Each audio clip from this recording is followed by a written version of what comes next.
Good afternoon, sir. Good afternoon. Good Take your afternoon, seat. sir. Good afternoon, ma'am. You're Chandrima. Yes, sir. Chandrima, tell us something about you. Sir, my name is Chandrima Atri. I was born in Panipat, Haryana. I have done my schooling from Panipat itself till 12th standard. Thereafter, I moved to Delhi for my graduation. I have done my graduation in BSc Physical Sciences from St. Stephen's College, Delhi University. And post that, I have done my law from Campus Law Center, Delhi University itself. And sir, my hobbies include journal writing, reading non-fiction books, and watercolor painting. Okay. You're from Stephens. Yes. What were your marks in 12th standard? So they were 96.4% aggregate. So it means that you had choice to go for better courses, but you opted for better college. Why you did so? Sir, actually, I thought of the environment that I would like to go in, the diverse environment that Stephens provides, the kind of diverse streams of thought that one enters into when one enters into St. Stephen's College. So that was my primary criteria, and also the extracurricular activities there were very vibrant. So the vibrant college atmosphere attracted me. So that was. What exactly is your goal in life? I mean, it seems little baffling because you are saying that you wanted diversity. Then you opted for a college which is the least diverse in terms of socio-economic thing. It is more of an elite college. By and large, only the upper middle class students are studying here, high fee. So what is the meaning of your diversity in your answer?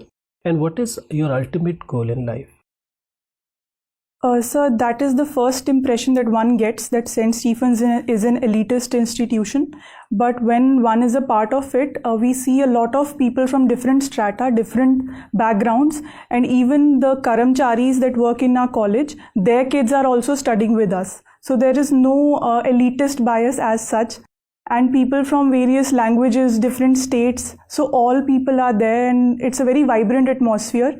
Though the outsider gets an impression that it's an elitist institution, but it's not like that completely.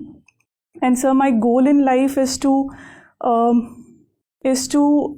have a good career, is to work for other people also while doing my own thing, contribute to society also, work which means something to me. So that is my ultimate goal in life. Chandrima, you're from Panipat. Yes, sir.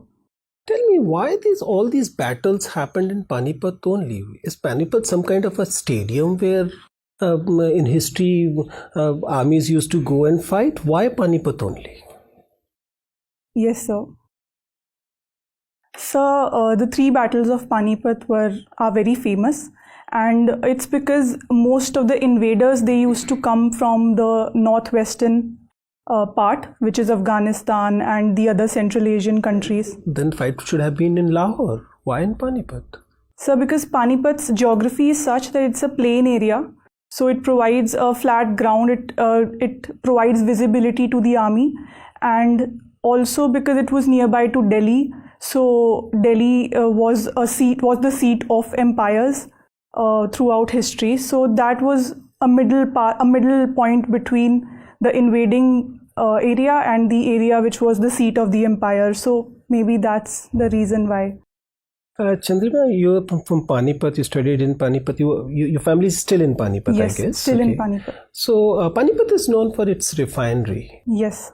Tell me, what is the ownership pattern of that refinery? Who own that refinery? And what is its significance? So, as far as my information goes, the refinery is owned by Indian Oil Corporation Limited, IOCL. Which is owned by? Which is owned by the government. Totally? Sir, I'm not sure about You're that. not sure? Yes. Okay, you also studied law. Yes, sir. What is the significance of the preamble, and nowadays the preamble of the Constitution has become a tool of protest? People are reading preamble at protest sites. Do you believe such a appropriation of preamble of Indian Constitution is good for democracy, or you believe there are some warning signals in it? So the preamble is a preface to the Constitution of India. It represents the ideals which form the core ideals of our Constitution. So it is a very important part of the Constitution. It has also been held by the Supreme Court as such.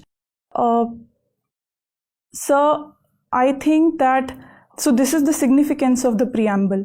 And the appropriation of the preamble, sir, I think it belongs to all the people of the country because it starts with we, the people of India. So I won't label it as appropriation in a wrongful way, but at the same time it deserves respect and it deserves certain sanctity by from all the people that are appropriating it. So, sir, that would be my stand.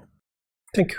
So, Chandrama, you have studied several subjects, physics, law, and you have opted PSI, Political Science and International Relations. Yes. Can you throw some light as how technology has affected political economy of the world in the last couple of centuries? Yes, sir. So technology has been a disruptive force in the 21st century, especially beginning from the 2000s.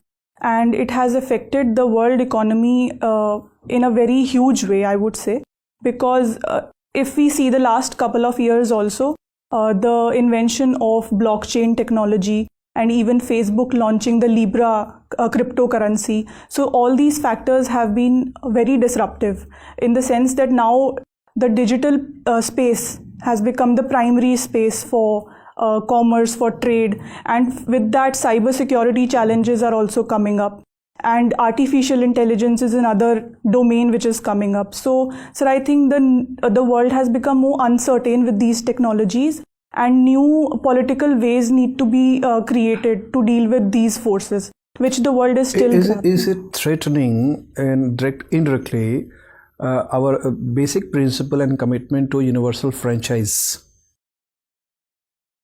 Sir, I did not Is it creating two kind of classes, technologically empowered classes and technologically disempowered classes, and that with the right to exercise voting right power is not evenly distributed today with spread of technology. It is creating technological haves and have-nots, and so political haves and have-nots. Yes, sir, we can say that because digital literacy is not universal as of now. So the government is taking steps in that direction to reduce the digital gap between the haves and have-nots, and I think we are moving in that direction. So we need to.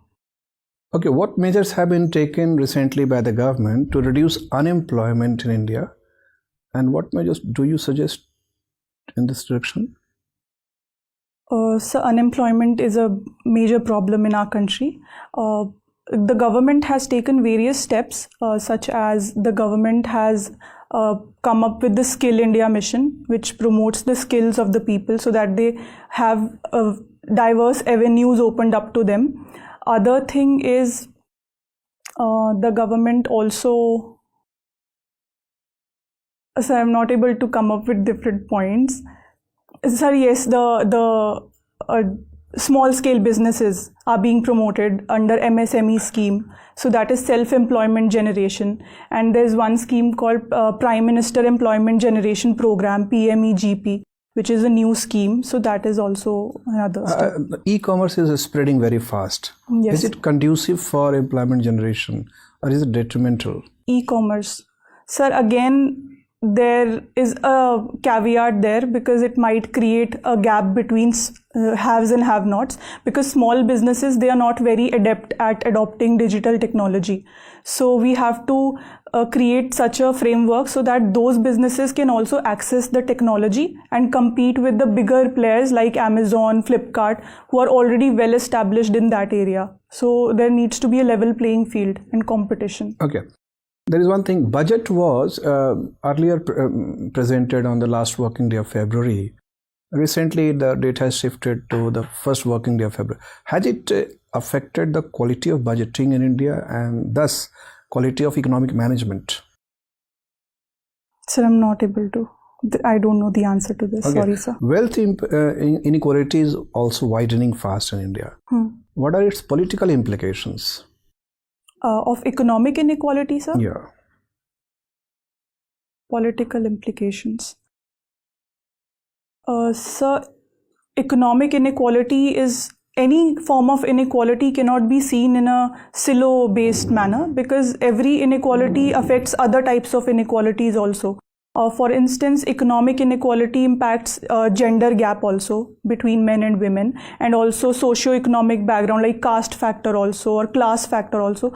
So this will have impact on political power also, I would say. So it has to be seen cumulatively, and obviously any form of inequality anywhere is unjust. So I think we have to take it in a comprehensive manner and work towards that.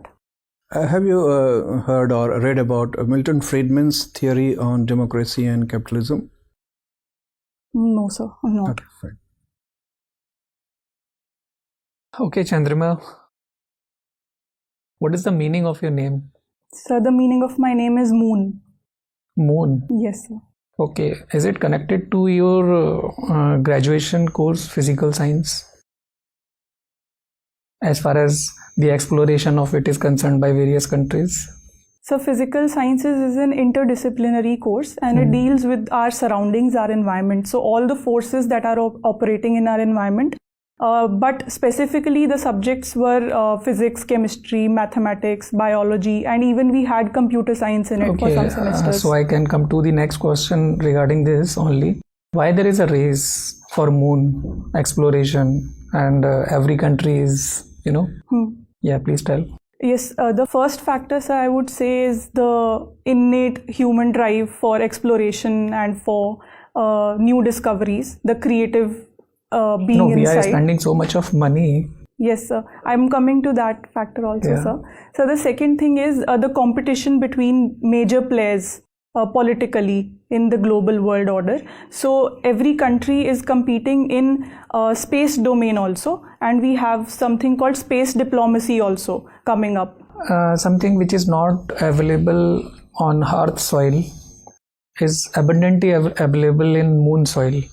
Yes, sir. And it is also related to nuclear fusion. Yes, sir. What is that? Sir, I'm not sure, but I think it's titanium or titanium oxide. So it is the main reason for which we are going to moon again and again?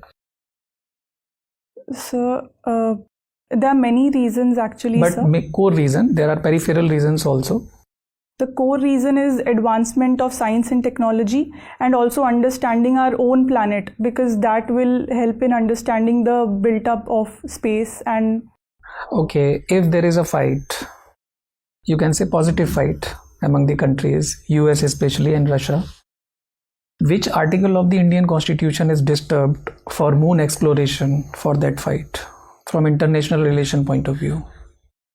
Sorry, sir, I'm not able to understand. Which article of the Indian Constitution is disturbed if there is a positive fight, or you can say competition among the countries for moon exploration in future? Sir, I don't know, but I think Article 51 deals with international relations. Okay, my last question. You have donated blood? Yes, sir, I have. And you have done LLB also? Yes, sir. Under which legal framework this blood is covered, or you can say included?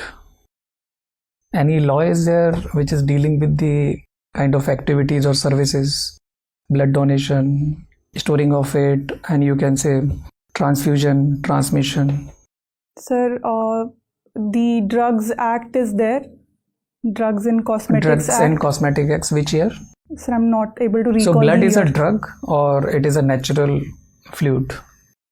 Sir, under the legal framework? Sir, I think if we see the act, then it will be counted as a drug, but the act covers other things also which are not per se drug in technical definition. If we are storing the blood in the kind of bottle or so, for how many days we are keeping it? Otherwise it will be waste if we are not using it after that cutoff. Is there any chemical we are adding into that bottle?